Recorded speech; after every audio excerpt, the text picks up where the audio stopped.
నమస్కారం పిల్లలు.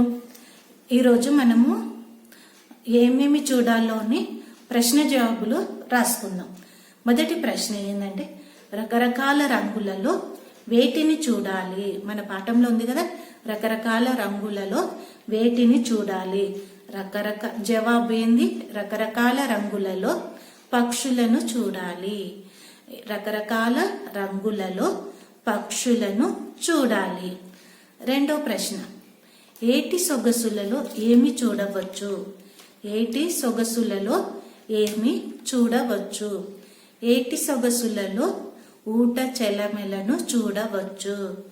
ఏటి సొగసులలో ఊట చెలిమెలను చూడవచ్చు. మూడో ప్రశ్న, పశువుల మందలలో ఏమి చూడాలి? మూడో ప్రశ్న ఏంది? పశువుల మందలలో ఏమి చూడాలి? పశువుల మందలో లేగదూడను చూడాలి. పశువుల మందలలో లేగదూడను చూడాలి. నాలుగో ప్రశ్న, చెట్ల కొమ్మల మధ్యలో ఏమి ఉంటాయి? చెట్ల కొమ్మల మధ్యలో ఏమి ఉంటాయి? చెట్ల కొమ్మల మధ్యలో ఏముంటాయి? చిన్న పిందెలను ఉంటాయి. చెట్ల కొమ్మల మధ్యలో చిన్న పిందెలు ఉంటాయి. ఐదో ప్రశ్న, మన పాఠ్యపుస్తకంలోని వెనకాల ఉన్న ప్రశ్న జవాబులో ఒకటి చెట్ల వలన ఉపయోగాలేంటి, ఇంకొకటి ఏమింది? గేయ సారాంశాన్ని రాయమని ఇచ్చారు కదా, ఆ గేయ సారాంశంలో నుంచి ఈ 4 ప్రశ్నలు నేను తయారు చేసిన. ఈ 4 ప్రశ్నలు నేర్చుకోండి, ఆ గేయ సారాంశము వచ్చేస్తుంది. ఈ ఐదో ప్రశ్న, చెట్ల వలన ఉపయోగాలు ఏమిటి?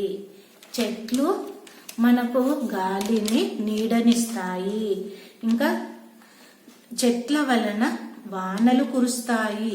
చెట్ల వలన వానలు కురుస్తాయి. ఇంట్లో వాడుకునే చెత్త వస్తువుల తయారీకి చెట్లు ఉపయోగపడతాయి.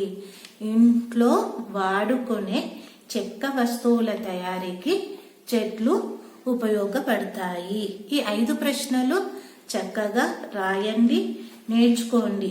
ఇవి ఆన్లైన్ అసెస్మెంట్ 4లో వస్తాయి కాబట్టి మీరందరూ శ్రద్ధగా చదువుతూ రాయండి, అలాగే నేర్చుకోండి. చక్కగా తెలుగు క్లాస్ వర్క్లో రాసి నా వాట్సాప్ నంబర్కి పంపించండి. ధన్యవాదములు పిల్లలు.